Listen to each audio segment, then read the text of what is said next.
Indian two zero tolerance കണ്ടു. നാട്ടുകാർ അങ്ങോട്ട് പറയും സീറോ ടോളറൻസ്.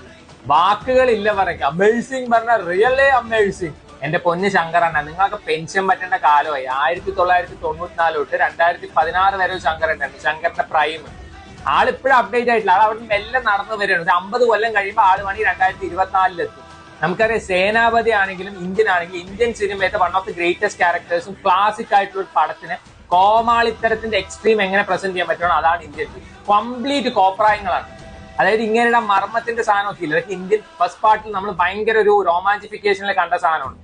അതൊക്കെ ഇതിൽ കോമാളിത്തരം. ഇത് വെച്ച് കുത്തിക്കഴിഞ്ഞാൽ ഒരാൾ കുതിരെ പോലെ ഓടുന്നുണ്ട്. അവരെ ഒളിമ്പിക്സിന് വിട്. പിന്നെ അത് വെച്ച് വേറൊന്നും കുത്തിക്കഴിഞ്ഞു വെച്ചാൽ അയാൾ 24 മണിക്കൂർ പാട്ട് പാടുന്നത്. എന്നാ പിന്നെ വല്ല സ്റ്റാർ സിംഗറിന് വിട്ടാൽ പോരെ. ഇത് മാത്രമൊന്നല്ല, നമ്മൾ കമലഹാസൻ ഇന്ത്യൻ പാട്ട് മണ്ണിൽ കാണുന്ന സമയത്ത് നമുക്ക് ആ മുഖം കുറച്ച് ചുളിവൊക്കെ ഉണ്ടെങ്കിൽ നമുക്കൊരു ഐശ്വര്യം തോന്നി. ഇത് കണ്ടു കഴിഞ്ഞാൽ ദശാവതാരത്തിൽ ഫ്ലച്ചർ വരില്ലേ, അതേപോലെ കുറെ മുടി നീട്ടി വരുന്നത് കുറെ